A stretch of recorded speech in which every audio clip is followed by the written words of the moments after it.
Macho, John, and Juanito, they call me in Mexico, sitting on the side of my bed about 7 in the morning, and the Pueblo Akumal is coming to life around me. I want to make a comment about happiness and the way America has lost its way. America says that it's built around life, liberty, and the pursuit of happiness. That's what's inalienable rights, what everybody's supposed to have. But people no longer have those three things in America in the way they do in Mexico. And I couldn't have been able to say this so clearly before spending almost 2 years in Mexico now. I personally had a conspicuously bad case of Americanism. I was more unhappy than the average bear in America because I had been wrongfully diagnosed as bipolar and spent 30 years taking terribly drugs, and I was not alive. I was walking dead in many ways. In other ways, seeming to flourish, but no. So when I was sitting on the side of the bed, I had a smoke here this morning, and I was just feeling how alive I feel more every day. And I thought, I've been making videos this week about the miracles of Christmas 2024, and I thought, well, the key miracle is that I'm happy. What a miracle after 30 years of never being truly happy. Now for the last 5 years, every day I'm happy. Verónica Edwards is a YouTuber who I stumbled on one of her YouTubes the other day where she said more directly than I'd seen anybody say, the way we live in America is not right. And she talked about conspicuous consumption and how people are always driven to work hard and harder and harder to consume more, to become more affluent. Robert Reich is a commentator on YouTube who's brilliant. He was the labor secretary for Bill Clinton, and he does beautiful videos explaining why Trump won in terms of income inequality, that the income has gone disproportionately towards the rich and will, under Trump, even dramatically more so. But the part he's missing even is that what makes the income inequality even worse is that people are expecting that they should be able to get that next car, that better car, that next house, that better house. They think that's what the good life is. It's about consumption and affluence. And in Mexico, people know different. In the U.S., the way I analyze parenting in the U.S. and Mexico is that American parents, their aspirations for their kids is that they will achieve and acquire and become affluent. So they push kids. Kids are constantly under pressure. Whereas in Mexico, what parents want for their kids is that they be happy. That's what they're looking for. Look how happy he is. It's fabulous. No, Americans are not as alive as Mexicans. They're not as real. They're not as expressive. They're not as spontaneous. They don't laugh as much. They don't play as much. They don't have as much fun. I talk a lot about the 17-year-old, my first week in Mexico, who said to me, she was a little affluent, she was middle class, and she had a chance to travel to the U.S. and to see American teenagers. And she said, we don't like playing with them because they're no fun. They're flat.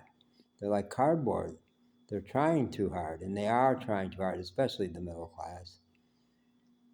Americans don't have liberty, and one of the ways the left has missed the boat is to not echo what the right is saying about Big Brother. Government intrudes in your personal affairs way too much in America about what you should eat, how you should drive, laws about seatbelts. I guess they have the laws in Mexico probably, but they don't enforce them. Nobody gets tickets in Mexico for not wearing a seatbelt. That's not their business. Not their business. Manipulating people to not smoke. They think it's the government's business to decide that you shouldn't smoke. Crazy. crazy, and incredible taxes on cigarettes so that the poor get poorer because they're going to continue to smoke anyway. Yeah. America has missed the boat. And one of the ways America has missed the boat has been in the fracturing of the family. It really was my generation where that got much worse in America. My Irish family was all tucked together in the Irish neighborhood on the west side of Chicago. But as blacks were moving north, and panic peddler real estate agents got the people to flee from the west side, saying, I'll give you a little bit for your home now. A month it's not going to worth anything because the blacks are moving in. And they all splintered and ran to different parts of the suburbs.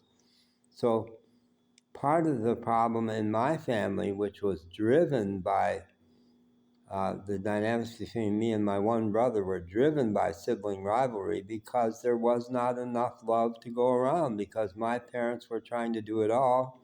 My dad was lost in alcoholism, so he wasn't a player. So my mom was needing to do it all because aunts and uncles were all living in different places. We still had remnants of that tribe because everybody would come periodically to our house in the suburbs. We had Forest Preserve behind us. And they'd gather and they would sing. That's how they would spend their parties. They'd drink hard and they would sing the old songs. My Uncle Bill knew elaborate introductions to them. Oh my God, I wish I had all that on tape. But then it was gone, and that's the way people live in America.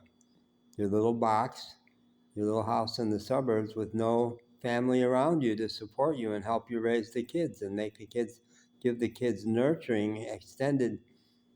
The affluence in Mexico is of love, how much love the kids absorb, and that's why an awful lot of why they end up so happy.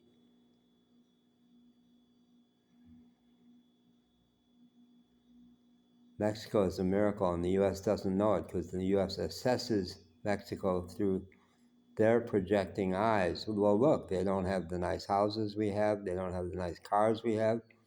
Poor Mexicans. No, they can't even see. America does not know what a treasure trove is to the South. And now we have a Republican Party that hates Mexico and hates Mexicans. So they're not going to get it anytime soon. I regard part of my personal mission is to communicate about that. My YouTube channel is all about, I'm up to like 18 reasons why life is better in Mexico.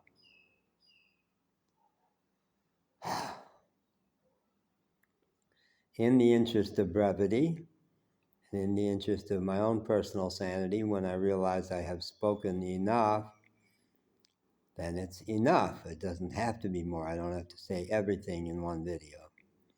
So, buen dia. Have a great day. And it's still the Navidad season. I'm still turning on my lights out front. So, happy holidays, folks.